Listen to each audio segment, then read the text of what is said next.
And this way, we are basically going to focus on joint stock company. We have already completed with sole proprietorship and partnership form of business. The next in line is joint stock company. Now, there are certain things which are going to come up, like what is a joint stock company? What is the objective of a joint stock company? Who are the members of a joint stock company? What is the purpose of joint stock company? So on. So we will focus or ponder upon these particular things in this particular lecture.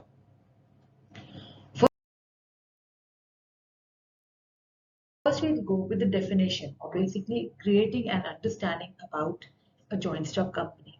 A joint stock company is a voluntary association of individuals for profit, having capital divided into transferable shares, the ownership of which is the condition of membership. This is according to Professor L.H. Henne. That means it's basically an association which is voluntary in nature. People can join the organization and the purpose is very clear, that is profit making. Capital is basically divided into transferable shares. That means the shares can be transferred from one person to another, and that is the only condition for membership. Now, this is the definition which is being given by L.H. Henne. M.H. Bukhari says that a company is an association of persons associated together for the purpose of carrying on lawful business with a view of profit. In simple terms, when we describe the company form of organization in India, it is basically governed by the Act of 1956, which was being amended in the year 2013. Now, according to the Act of this or the Companies Act, a company means a form which is being formed, registered under this Act. It is an artificial person created by law having a legal entity with perpetual succession and a common seat. Now, according to the Companies Act, it is basically an organization which is being registered under the Companies Act 2013 right now. It's an artificial person which is basically created by law. So the act is there to give you a clear indication and all the things which are related with the company itself. It is a separate legal entity. It has a perpetual succession. That means people may come and go, but the company remains forever with a common seal. Now, this is the definition which is being given by different people to make it more clear. According to the Companies Act 1994, Section 2 1 oblique D, company means a company formed and registered under this Act or any existing company. According to the Companies Act, a company means an artificial entity which is formed and registered under the Act of an existing company formed under any previous Companies Act. And as I have already done with Mr. Bukhari, and this is given by Justice John Marshall, which is corporation is an artificial being, invisible, intangible, and existing only in contemplation of law. So अगर हम simply समझें तो company is that form of organization जो which is going to stay, जो रहेगी हमेशा, लोग आते जाते रहेंगे, उनका आना जाना डिपेंड करता है उनकी मेंबरशिप पे. That is because of the number of shares that they have purchased. Now, what are the features of a joint stock company? What are the basic characteristics that you will find in a company form of organization? Number one, it's an artificial person. Number two, it has a separate legal entity. Three, its formation requires legal formalities as it is under the Companies Act 2013. It enjoys a perpetual succession. That means people may come, people may go, but company remains forever. Management is under the board of directors. There are people who are going to be in the board of directors who are going to manage and look after the affairs of the organization.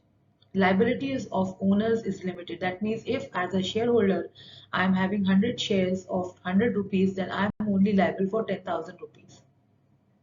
Use of a common seal, that basically this make it distinct from other company. Risks are shared jointly, which is not there when we compare it with the sole proprietorship or partnership form of organization.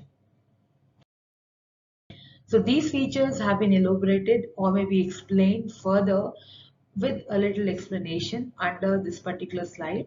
Because we are talking about the Companies Act, a joint stock company has certain merits and provision that it can enjoy, such as legal entity, which is separate, perpetual succession, and these are the key features which have been explained previously but elaborated in this particular slide. Like incorporated association of people, joint stock company is incorporated by a voluntary group of people to carry out certain business activities. Membership of this group of people are called members of the company, which contribute money, which is called the share capital of the company. Holding, the company's capital is divided into stocks, which the members hold based on the proportion of their contribution. Transferability of shares, the shareholders of the company have certain rights like the transferability of shares, the right to receive dividends, limited liability, etc.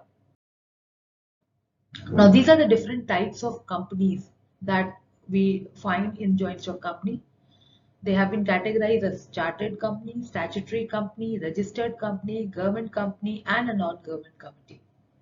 Registered company is being again subdivided into limited and unlimited company. Again, the limited company is basically divided into private limited company and public limited company. Further, the public limited and private limited company are going to be divided, public limited company is going to be divided into two parts, that is company limited by shares and company limited by guarantee. Now we go further while explaining each of these company in detail. The first one is a chartered company, which is formed, which we are aware of, was the first company which was found in Great Britain. Through the Royal Charter, formed the companies for specific purpose.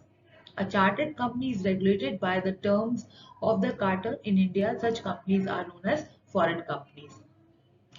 Statutory company is a company or corporation formed by the act of the legislature, is called the statutory company. Example is the Reserve Bank of India, IFCI. Then we have the Life Insurance Corporation. Registered company is a company which is registered under the Companies Act of whatever is there. Suppose it is registered right now, so it will be under the Companies Act of 2013. After registration, the registrar of the company issues a certificate of incorporation. After that, the company becomes a registered company. And broadly, the registered company is being subdivided into two parts, that is limited company and unlimited company. The limited company is a company whose liability, where the liability मतलब जो member होंगे उनकी liability limited होगी to the face value of the shares held by him, and the capital of the company is divided into number of shares. This type of company is of two types: private limited company and public limited company. Private limited company means a company which by its article of association have restricted the right to transfer the share, limit the number of its members to 50 excluding persons who is not in employment of the company, and it prohibits any invitation to the public to subscribe to the share or debenture of the company. This is privately. Public limited company, on the other hand, is a voluntary association of at least 7 members or more people authorized and registered under the Act, that is the Companies Act, and has a separate legal entity apart from its owner who agree to supply capital and share the profit and losses.